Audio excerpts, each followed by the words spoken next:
Welcome to anime Tamil series. இன்றைக்கி நம்ம பார்க்க போகிறது the rebirth villain the legend of GSU season 1 episode 45. இன்னும் நம்ம சேனலை சப்ஸ்கிரைப் பண்ணலாம், சப்ஸ்கிரைப் பண்ணிக்கோங்க. பக்கத்தில் இருக்க பெல் பண்ண கிளிக் பண்ணிக்கோங்க. அப்போ தான் நான் போடுற வீடியோ நோட்டிஃபிகேஷனாக வரும். ஒரிஜினல் சாப்டரோடைய டைமிங்கே ரொம்ப கம்மியாக இருக்கனால தான் வீடியோட டைமிங்கும் கம்மியாக இருக்குது ஃப்ரெண்ட்ஸ். முடிஞ்ச அளவுக்கு இனி நான் 2 வீடியோ டெய்லி அப்லோட் பண்ண முயற்சி செய்கிறேன்.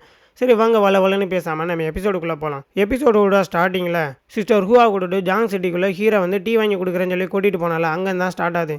சிஸ்டர் ஹூவா, இந்த கேர் பின்னை பார்த்தீங்களா, இது உங்களுக்கு செட் ஆகும். நீங்கள் இப்படி பண்ணுறது நிப்பாட்டுங்க. உங்களுடைய மாஸ்டர் நம்மளை பார்த்துட்ருக்காங்க, உங்களுக்கு தெரியுதா இல்லையா? என்னுடைய ஃபஸ்ட்டு ஃப்ரெண்டான மெங்டி நம்ம அந்த கடையில் கொள்ளையடிக்க வந்தது போல் பார்த்துட்ருக்காங்க. நீங்கள் அதை பற்றிலாம் கவலைப்படாதீங்க ஹூவா. நம்ம ஒன்றும் ஈவிலாக எதுவும் பண்ணலை, அதனால் மாஸ்டர் எதுவும் பண்ண மாட்டாங்க. ஹீரோவா அங்கே கிங் மெங்டி ஒளிஞ்சிருக்கதை பார்க்குறான். மாஸ்டர் எப்போ பார்த்தாலும் நம்மளை ஃபாலோ பண்ணுறதே வெளியே வச்சுருக்காங்க அப்படின்னு சொல்லி ஹீரோ ஓரக்கண்ணால் பார்த்துட்டு அதை அப்படியே விட்டுடுறான். ஆமாம், இந்த துரை சீடன் சிஸ்டர் ஹூவாவை பற்றி எதுவும் தெரியாதுன்னு நான் நினைக்கிறேன். அதனால தான் அவன் இப்படிலாம் நடந்துக்கிறான். ஒருவேளை லியோஃபி தான் அடுத்த ஹோலி மாஸ்டர்னு தெரிஞ்சான் அவன் இப்படிலாம் பண்ணவே மாட்டான்.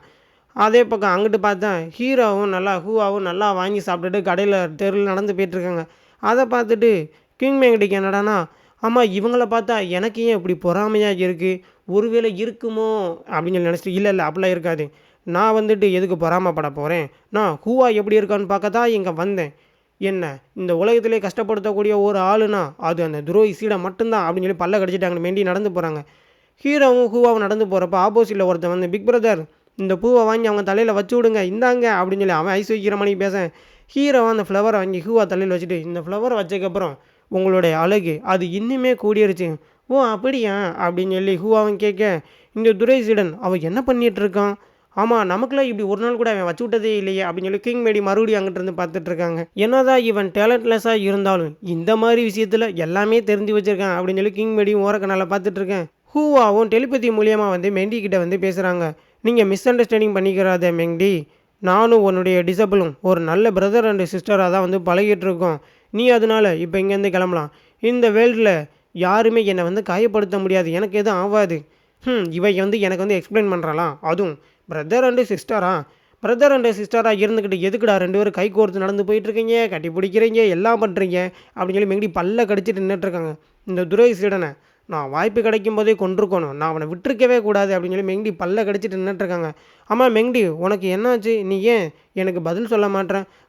நான் நல்லா தான் இருக்கேன், நீங்கள் 2 பேரும் பெஸ்ட்டு ஃப்ரெண்டு தான், பார்த்தாலே தெரியுது, அதான் நான் நம்புகிறேன். சரி நான் கிளம்புறேன் அப்படின்னு சொல்லி மெங்கடியும், என்னை அனுப்பிவிடலாம் நீங்கள் பார்க்குறீங்களா, அது நடக்காது, நீங்கள் என்ன பண்ணுறீங்கன்னு நான் பார்ப்பேன் அப்படின்னு சொல்லி அது இன்னொரு ரூமில் உட்காந்துட்டு ஹீரோவும் ஹூவாவும் என்ன பண்ணுறாங்கன்னு பார்த்துட்ருக்கேன். சிஸ்டர் இந்தாங்க இந்த டீயை குடிங்க, நான் உங்களுக்கு ஊற்றி தரேன்னு சொல்லி ஹீரோ ஹூவாவுக்கு ஊற்றி கொடுங்க. முதல்ல நீங்கள் நிப்பாட்டுங்க, நீங்களும் டீயை குடிங்க, சரியா, எனக்கே ஊற்றிட்டு இருக்காதிங்க. அப்படியா சரின்னு சொல்லி ஹீரோ பக்கத்தில் ஷோல்டரில் ஒரு கையை போட்டு உக்காந்துடுறான். ஹூவா இந்த இடத்த சுற்றி பாருங்கள், எவ்வளோ அழகாக இருக்கல. அது மட்டும் இல்லாமல் ஹூவா சிஸ்டர், நீங்கள் சாங்சிட்டிக்கு ரொம்ப தூரம் பயணம் பண்ணி தான் வந்திருப்பீங்க, ரொம்ப கலப்பாக இருப்பீங்க. நீங்கள் ஏன் இன்றைக்கி நைட்டு ஓய்வு எடுக்கக்கூடாது? கண்டிப்பாக நான் எடுக்கணும். ஆமாம் நீங்கள் கண்டிப்பாக எடுக்கணும் அப்படின்னு சொல்லி ஹீரோ டச் பண்ணேன். அந்த துரோகி சீடன் அவன் டச் பண்ணுறான் பாரு அப்படின்னு சொல்லி பல்ல கடிச்சிட்டு குயிமுடி உட்காந்துருக்கான். திடீர்னு பார்த்தா மெங்கடி மேலே ஒரு சர்க்கிள் ஃபார்ம் ஆகுது. ஆமாம் மாஸ்டருக்கு என்னாச்சு, ஏதோ தப்பாக தெரியுது அப்படின்னு சொல்லி ஹீரோ ஓரக்கனால் பார்க்க, இன்னொருத்தர் எல்லோரும் வாங்க வாங்க வாங்க, ரோட்டில் நடந்து போகிறவங்களாம் வாங்க, அதிசயமான பொருட்கள் எல்லாம் இங்கே ஏலத்தில் விடப்படும், எல்லோரும் இந்த ட்ரெஸ்ஸரை பாருங்கள் அப்படின்னு சொல்லிட்டு ஒரு பால் எடுத்து அங்கே வைக்கிறான். அந்த பாலுக்குள்ளே பார்த்தா அப்படின்னா ஒரு போர்சன் பிளேட் இருக்கு. இதுக்கு முன்னாடி உள்ள எபிசோடில் ஹீரோ இன்னொரு வேர்ல்டுக்கு போயிருப்பான். அங்கே ஒரு டீமன்ஸ்லாம் ஹீரோ பீப்புள் எல்லாம் அட்டாக் பண்ணியிருப்பாங்க. நீங்கள் அதில் பார்த்தா தெரிஞ்சுக்குவோம். அந்த போர்சன் பிளேட்டோட தான் இதில் நமக்கு காட்டுறாங்க. ஆமாம் இதை பார்த்தியா, அது ஃபஸ்ட்டு சைஸில் இருக்க அஸ்ட்ராய்டு தானே, எனக்கு தெரிஞ்சு அது 300,000 ஸ்பிரிட் ஸ்டோன்ஸுக்கு கம்மியாக இருக்க வாய்ப்பே இல்லை அப்படின்னு சொல்லி ஹூவாவும் நம்ம ஹீரோ கிட்ட சொல்ல, ஹீரோ அந்த போர்சன் பிளேட்டை பார்த்ததுக்கப்புறம் தான் தெரியுது அதில் உடஞ்சிருக்க அந்த துண்டு நமக்கு ஹெவன்லி ஸ்வாட்ஸ் இல்லை கிடச்ச அந்த துண்டு மாதிரியே இருக்கேன், கண்டிப்பாக இது நமக்கு தேவைப்படும் அப்படின்னு சொல்லி ஹீரோ சிரிக்கேன்.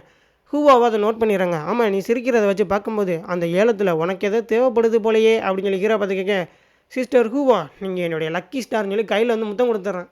என்ன அது கையில் முத்தம் கொடுத்துட்டானா அப்படின்னு சொல்லி அங்கே என்னடானா கிங் மெங்கடியோட இதேமே அங்கே வெடிச்சிரும் போல். நீங்கள் நாளைக்கு ஃப்ரீயாக இருந்தால் நம்ம 2 பேரும் ஏன் சேர்ந்து போய் அந்த ஏலத்தில் கலந்துக்கிறக்கூடாது? சரி ஓகே நம்ம 2 பேரும் சேர்ந்தே போகலாம் அப்படின்னு சொல்லி ஹூவாவும் சொல்லிடுறேன். நான் உங்களை படத்துக்கு வேறு கூட்டிகிட்டு போகிறேன் சரியா? ஆமாம் என்ன படம்? நீங்களே வந்து பாருங்களேன் அப்படின்னு சொல்லி ஹீரோ கூட்டிகிட்டு போக மெங்டி என்னடானா ஒரு டீ கப்பு விற்கிற கடையில் வந்து நின்றுட்டுருக்காங்க. ஆமாம் மாஸ்டர் நீங்கள் என்ன இந்த பக்கம் அப்படின்னு சொல்லி கேட்க, நானா என்னுடைய பழைய டீ கப் வந்து உடஞ்சி போச்சு, அதனால தான் நான் இதை வாங்கலான்னு வந்திருக்கேன். ஆமாம், நீங்கள் யுன்சாபிக்கோட ஒரு மாஸ்டர், நீங்கள் எதுக்காக டீ கப் உடஞ்சதுக்கெல்லாம் கடைக்கு வரணும் வாங்குறதுக்கு? உங்களுடைய சீடர்களவே யாரையாவது நீங்கள் வந்து அனுப்பி வச்சிருக்கலாமே அப்படின்னு சொல்லி ஹூவா கேட்க, மெங்டி நினைக்கிறாங்க, என்ன இவ இப்படி பேசுகிறா, நானும் அவளும் தனியாக இருக்கப்ப மெங்டின்னு சொல்லி கூப்பிட்டு பேசுகிறா, இதே வந்து ஹீரோ பக்கத்தில் இருந்தால் யுன்சாபிக் மாஸ்டரா? ஆமாம் சிஸ்டர் ஹூவா அப்புறம் மாஸ்டர் 2 பேரும் ஒரு நிமிஷம் இருங்க, நான் உங்களுக்கு குடிக்க ட்ரிங்க்ஸ் வாங்கிட்டு வரேன். யப்பா இந்த பொண்ணுங்க சண்டையில் மட்டும் நம்ம மாட்டிக்கிற கூடாதான்னு சொல்லி எடுத்தேன் பாரு ஓட்டன்னு சொல்லி ஹீரோ தெரிச்சு வந்து ஓடிடுறான். மெங்டி, ஜியோசு வந்துட்டு என்னை பற்றி எதுவுமே தெரியாது, அதனால நீ அவன்கிட்ட எதுவுமே சொல்லிடாத. நான் இப்போதைக்கு தாவோபிக்கோட ஒரு எல்டர்னு தான் வந்து நினச்சிட்ருக்கான். என்னை பற்றி எதுவுமே அவன்கிட்ட சொல்லிடாத சரியா? எல்லாம் சரி தான் ஓகே, ஆனால் அவன் எதுக்காக ஒன்று அப்படி ஃபீல் பண்ணி டச் பண்ண வர அந்த ஜியோசுவை? நீ ஒரு ஹோலி மாஸ்டர் சரியா? அதனால நீ தான் உன்னை பாதுகாத்துக்கணும். எல்லாம் ஒரு மிஸ் அண்டர்ஸ்டாண்டிங் தான், என்னோடய ஐடென்டிஃபை அவனுக்கு வந்து தெரியாது, அதனால தான் அப்படிலாம் வந்து நடந்துக்கிறான். அது மட்டும் இல்லாமல் நானும் அவனும் ஒரு சிஸ்டர் அண்டு பிரதராக தான் பழகுறோம் சரியா? ஓ சிஸ்டர் அண்டு பிரதர்ஸா? என்னடா நான் 2 பேரும் கை கோர்த்து நடக்கிறீங்க, அவன் என்னடா நான் உன்னை ஃபீல் பண்ணி டச் பண்ணுறான். இல்லை நீ உன்னுடைய மிஸ் அண்டர்ஸ்டாண்டிங் தான் பண்ணுறேன் மெங்கடி அப்படின்னு சொல்லி ஹியூவா மறுபடியும் சொல்ல, சரி நான் எல்லாத்தையுமே பார்த்துட்டேன் சரியா, என்கிட்ட எதுவும் சொல்லாத அப்படின்னு சொல்லி மெங்கடி சொல்ல, மெங்கடி எதுக்காக நீ இப்படி பொறாமப்படுற, இது நல்லதுக்கே கிடையாது, அவன் உன்னுடைய டிசபிள் சரியா, நீ இப்பெல்லாம் பொறாமப்படக்கூடாது. என்னது நான் எதுக்கு வந்து பொறாமப்பட போகிறேன்? நான் உன்னை பார்க்கும்போது ஜஸ்ட்டு திங்க் பண்ணேன் நீ அன்ஸ்டேபிளாக இருக்க மாதிரி, அவ்வளோதான். நீ அதை பற்றிலாம் கவலைப்படாத. என்கிட்ட அவன் ஒருத்தர் சொல்லியிருக்கான் தெரியுமா, ஒரு கோல்டை விட பெண்கள் தான் விலை அதிகமிக்கவர்கள் அப்படின்னு என்கிட்ட ஒரு டைம் சொன்னான். என்ன அது பெண்கள் தான் அதிகமானவங்களா? அது ஒரு கோல்டை விட? அவன் அப்படியா சொன்னான் உங்ககிட்ட? ஆமாம், நீ எதுக்கு இவ்வளோ இது பண்ணுற? நீ காம் டவுன் ஆகு. இப்போ நாங்கள் 2 பேருமே ஒரு கல்டிவேட்டர்ஸ் தான், எங்களுக்கு ஏஜ் வந்து பிரச்சனையே கிடையாது, நாங்கள் ஏன் கல்யாணம் பண்ணிக்கிற கூடாது சொல்லி மெங்கடியை பார்த்து கேட்க, ஏ லியோஃபி நீ வந்து சேஞ்ச் ஆகிட்ட, நீ என்னுடைய பெஸ்ட்டு ஃப்ரெண்டு, ஆனால் என்ன நீ மாமியார் ஆக்கலாம் நீ வந்து பார்க்குறியா? மாஸ்டர் அப்புறம் சிஸ்டர் ஹூவா, உங்களுக்காக நான் அந்த சாங் சிட்டியில் இருக்க ஒரு ஸ்பெஷலான ஜெர்ரி பிளாசமாக வாங்கிட்டு வந்திருக்கேன், இதோட டேஸ்ட்டு செம்மையாக இருக்கும் தான், அங்கே குடிங்கன்னு சொல்லி அவங்க சண்டையை சமாதானப்படுத்தி வைக்கேன். ஆமாம் ஜியோசு, நம்ம ஏன் படத்துக்கு போகக்கூடாதுன்னு சொல்லி ஹூவா கேட்க, ஓகே சிஸ்டர் ஹூவா என்னை பற்றி நல்லா வந்து புரிஞ்சு வச்சுருக்காங்க, நான் எப்படிலாம் எக்ஸ்பெக்ட் பண்ணேனோ அப்படிலாம் கேட்குறாங்க அப்படின்னு சொல்லி ஹீரோ வில்லத்தனமாக சிரிக்கிறான். இந்த இடத்துல இந்த எபிசோடு வந்து முடிஞ்சிருது. வாங்க டீ குடிக்க போகலான்னு சொல்லி கூப்பிட்டதுக்கே இவ்வளோ சண்டை வந்துருச்சு. ஹீரோ படத்துக்கு கூப்பிட்டு போனால் என்ன நடக்க போகுதோ. சரி வாங்க அடுத்த எபிசோடு பார்த்து தெரிஞ்சுக்கலாம். அந்த வீடியோ பிடிச்சிருந்துச்சுன்னா ஒரு லைக் பண்ணி விடுங்க, ஒரு சப்ஸ்கிரைப் பண்ணி விடுங்க. உங்களிடமிருந்து விடைபெறுவது உங்கள் ஏடிஎஸ்.